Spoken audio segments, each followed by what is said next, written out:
महापालिका क्षेत्रामध्ये सध्या वृक्षगणना होत असताना ऐतिहासिक वारसा जपणारी आणि साक्ष देणारी अनेक झाडं मनपा क्षेत्रात आहेत. त्याची जपणूक करण्यासाठी व त्याची येणाऱ्या पिढीला ओळख करून देण्यासाठी एक जबाबदारी म्हणून स्वीकार करणं आवश्यक आहे. वृक्ष लागवड करत असताना आपल्या मौलिक अशा अनुभवांचा, सूचनांचा आणि वृक्षसंपदा वाढवण्यासाठी आपल्याकडील कल्पनेचा महापालिकेकडून नेहमीच स्वागत करण्यात येणार आहे.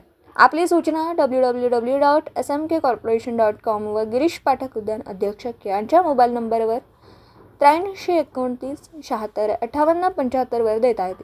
स्वच्छ सांगली, सुंदर सांगली हे वाक्य कधी काळी जनमानसांच्या हृदयाच्या जवळ होतं. तत्कालीन सांगली नगरपालिका यांचं हे घोषवाक्य होतं.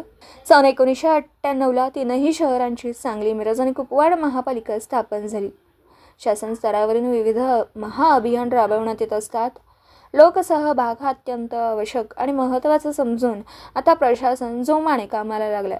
माननीय शुभम गुप्ता आयुक्त यांनी कोणतीही लोक चळवळ व्यापक करावयाची झाल्यास प्रशासन आणि लोकसहभाग हातात हात घालूनच पूर्ण होत असते, यावर त्यांचा विश्वास आहे, असं मत यावेळी व्यक्त केलं.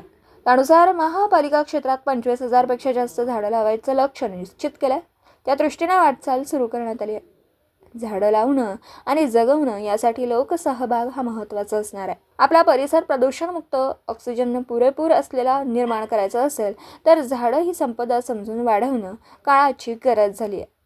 जागतिक पर्यावरण समतोल राखत असताना वृक्ष लागवड, संगोपन ही संकल्पना नव्याने पुढे येते. प्रदूषणामुळे अनेक शहरं वर्तमानपत्राच्या पहिल्याच पानावर गाजत असताना सांगली, मिरज, कुपवाड महापालिका क्षेत्रामध्ये वृक्ष लागवड करून पर्यावरणपूरक संकल्प राबवण्याचं धनुष्य नागरिकांच्या सहभागाने उचलायचं आहे. ही बाब आनंददायी स्वरूपाची आहे. प्रत्येकाने यामध्ये सहभाग म्हणून या उपक्रमास साथ देण्याचं आवाहन माननीय आयुक्त शुभम गुप्ता यांनी केलं. येणाऱ्या काळात महापालिका प्रशासन वृक्ष लागवडीसाठी नवकल्पना यांचा स्वीकार करून वृक्ष लागवड करणार आहे. नागरिकांनी आपल्या वृक्ष लागवडीबाबतच्या नवीन कल्पना असतील, संकल्पना असतील तर त्या उद्यान अध्यक्ष गिरीश पाठक यांच्याकडे देऊन या उपक्रमाचा भाग व्हावा असं आवाहन करण्यात येत आहे.